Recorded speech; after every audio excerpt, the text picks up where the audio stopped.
Matityahu Shoer Israel ben Hagoyim. I come in the name of and represent the King of Kings. If you don't believe me, sit back and take a seat. Open up your ears and listen to the message that I speak. Okay, so this is part 3 of Trusting in Princes and Riches.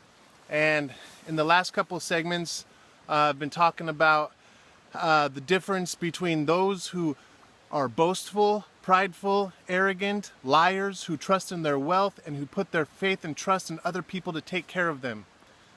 Contrasted with those who put their faith and trust in Yeshua, in Yahweh, in wait on Yahweh, who let Yahweh be their provision, who let Yahweh be their salvation, who let Yahweh be their fortress and stronghold of protection in times of trouble. Those who are boastful, arrogant, liars, prideful, deceitful, trust in their riches, they will receive their due reward. They will receive their judgment. And those who seek the true ways of Yahweh will receive their reward as well. We also discussed in part 1 about how the United States has declared Jerusalem to be Israel's capital, and how that is going to play into the downfall of America is coming up in this next segment. I'm going to go through the book of Revelation and jump around the chapters. One thing to know is that Revelation is a vision. It's a big picture, it's not linear. So I'm going to jump through some of these chapters to kind of hopefully clarify things. Maybe this is stuff you've already heard before, maybe this is new to you.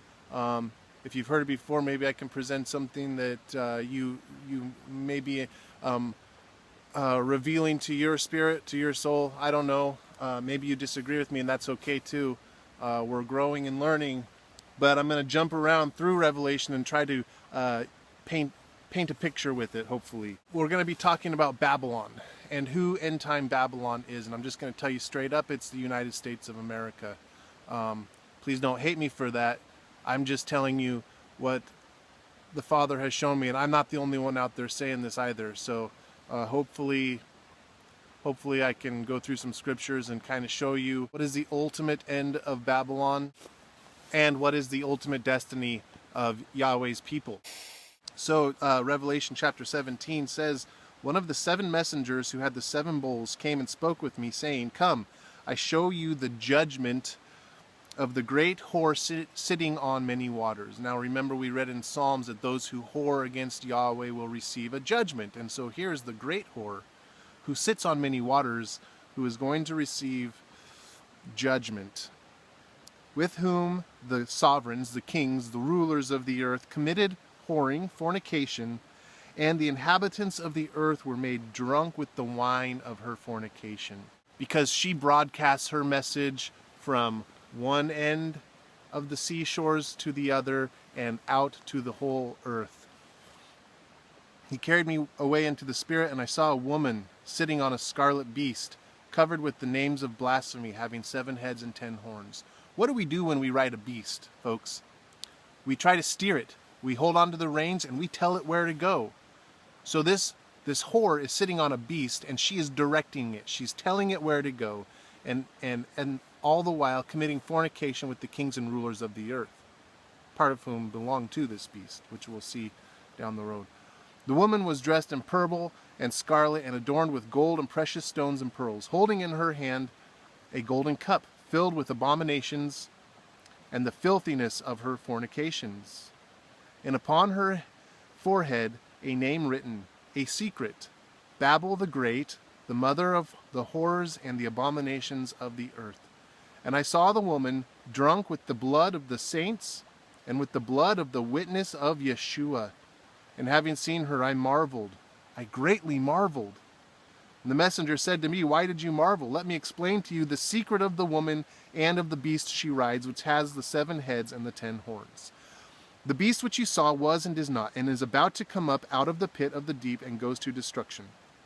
And those dwelling on earth, whose names are not written in the book of life from the foundation of the world, shall marvel when they see the beast that was and is not and yet is." I'm not going to go into too much explaining on who the beast is or what all of this means. But we can know that they are a conglomeration, a group of people who have one mind. They are a group of rulers who have one mind, and they give their authority to the beast system, okay? And the beast gives them their authority. They give their authority to the beast, and the beast allows them to reign on the earth. They have one mind, and they shall give their power and authority to the beast. They fight with the Lamb. Okay, so they are enemies of the Lamb, enemies of Yeshua. And the Lamb shall overcome them. For he is Master of masters and King of kings. And those with him are called and chosen and trustworthy. Remember what it said in Psalms about those who are trustworthy. And he said to me, the waters which you saw, where the horse sits, are peoples and crowds and nations and tongues. There is only one place that is filled with all the people, different nations of the world. And the 10 horns which you saw, these shall hate the whore. You see, they hate the whore. The whore sits upon them, directs them, tells them what to do, and for a while she's able to maintain control of that beast, but the beast hates her. They lay her waste and naked, and eat her flesh and burn her with fire.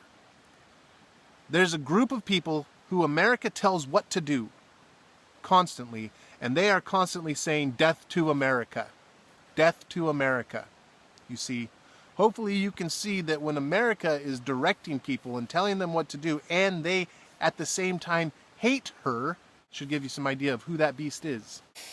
Revelation 13 gives us a little bit more description of this beast and who this beast gets authority from, which is essentially the dragon. And the dragon, of course, represents the serpent that was in the Garden of Eden, who deceived Adam and Eve, who deceives the nations to this day. That is the dragon.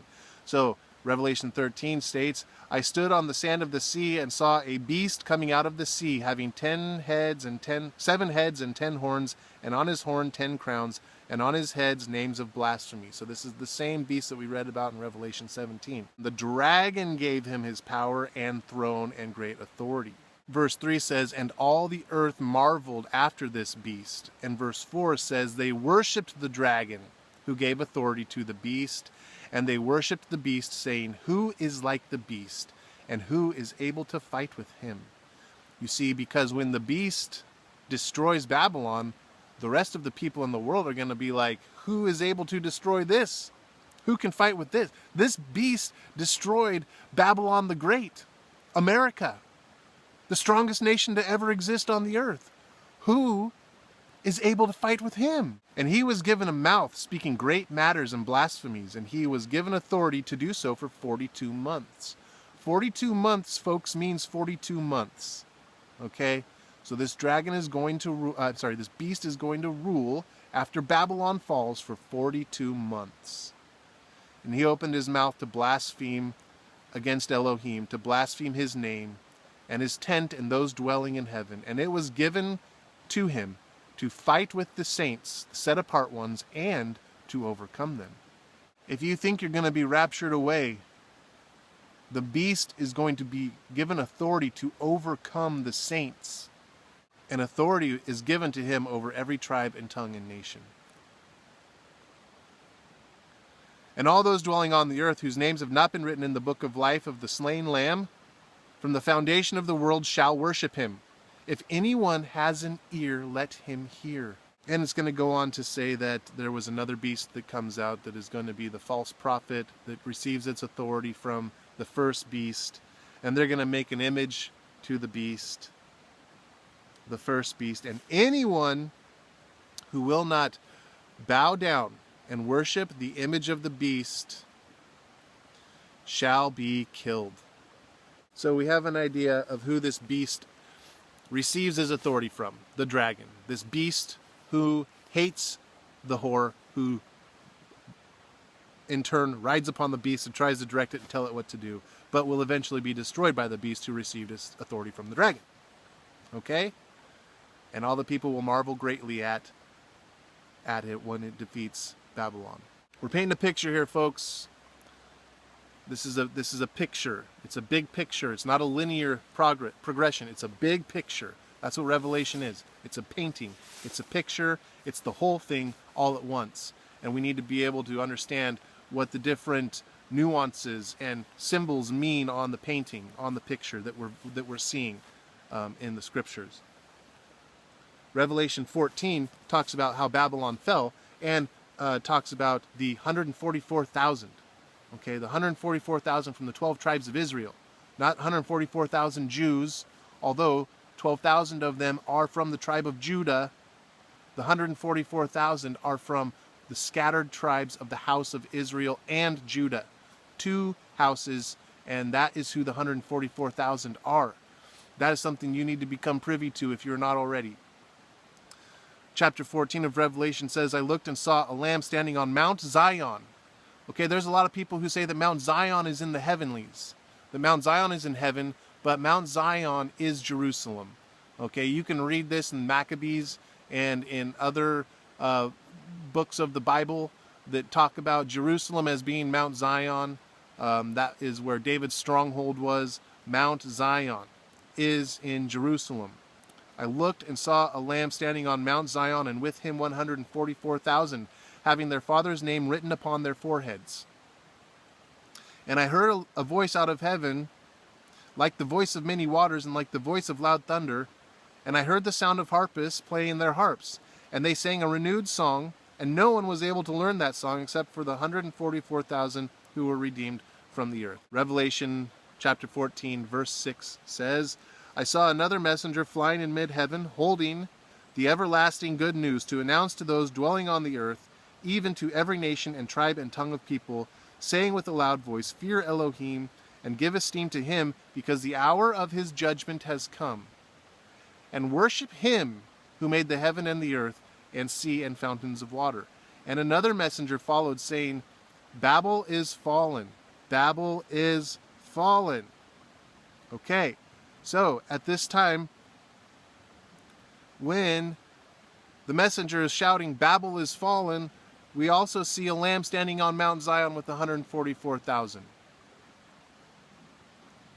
So we have this idea that the beast will overcome the saints and will receive authority for 42 months. And then we see that the lamb will stand on Mount Zion with the 144,000 at the same time that a messenger is yelling, Babel is fallen, is fallen. Okay?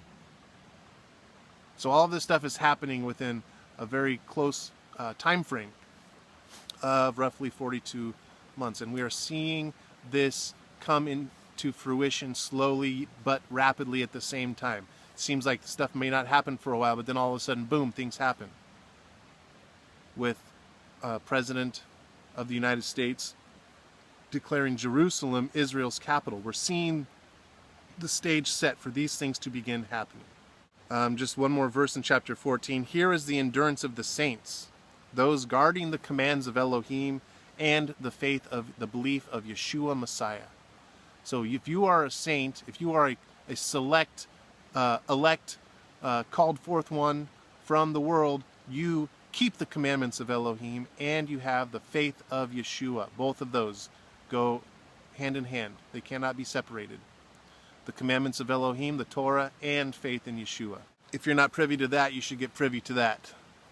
Revelation 11, okay, I'm jumping around, seeing a vision of the temple, and it says, Cast out the court, which is outside the dwelling place. So this is the outer court, the court of the Gentiles, and do not measure it, for it has been given to the nations, and they shall trample the set-apart city underfoot for 42 months. Okay? They're going to trample the city underfoot for 42 months. Again, the same time that the beast receives its power. Okay? And I shall give unto my 2 witnesses, and they shall prophesy 1,260 days, clad in sackcloth. That's the same amount as 42 months. These are the 2 olive trees and 2 lampstands that are standing before the Elohim of the earth. Now we could get into who the 2 witnesses are, they are 2 lampstands, they are olive trees. These are the same as the 144,000. I will do another video on that at some point, but just keep in mind for this, the purposes of this video, the 2 witnesses are the 144,000. If anyone wishes to harm them, fire comes from their mouth and consumes their enemies. And if anyone wishes to harm them, he has to be killed in that way. They possess authority to shut the heavens so no rain falls in the days of their prophecy. They possess authority over waters to turn them to blood, and to smite the earth with all plagues as often as they wish. Now here's the key. When they have ended their witness, the beast who came up out of the pit of the deep shall fight against them and overcome them and kill them. Okay? And their dead bodies lie in the streets of the great city, which spiritually is called Sodom and Mitzrayim, where also our master was impaled. They are going to be preaching and witnessing in Jerusalem, and the beast that comes out of the earth is going to eventually overcome them. They are going to be straight up in the face of the beast for 42 months. When their witness is over, at the end of 1,260 days, the beast will overcome them in that city of Jerusalem. And some of the peoples and tribes and tongues and nations see their dead bodies, and for 3.5 days, and they will not allow their dead bodies to be placed into tombs. And those dwelling on the earth shall rejoice over them and exult, and they shall send gifts to each other, because these prophets, these 2 prophets, tortured those dwelling on the earth. And after 3.5 days, a spirit of life of Elohim entered into them, and they stood on their feet, and great fear fell on those who saw them. And they heard a voice from the heaven saying, "Come up here." And they went up into the heaven in a cloud, and their enemies saw them. And verse 15 says, and the 7th messenger sounded. So this is at the 7th trumpet, at the end of all of the great tribulation, when the 2 witnesses are overcome in Jerusalem by the beast at the end of 42 months. They stand on their feet, and they are called up into the clouds to be with Yeshua at the end, at the last trumpet. And remember, the Apostle Paul says, we shall not all sleep, meaning we shall not all die, but these 2 witnesses will. We shall not all die, but we shall be changed in a moment, in the twinkling of an eye, at the last trumpet. Nobody is getting called up until the last trumpet, which is at the end of the beast's 42 months.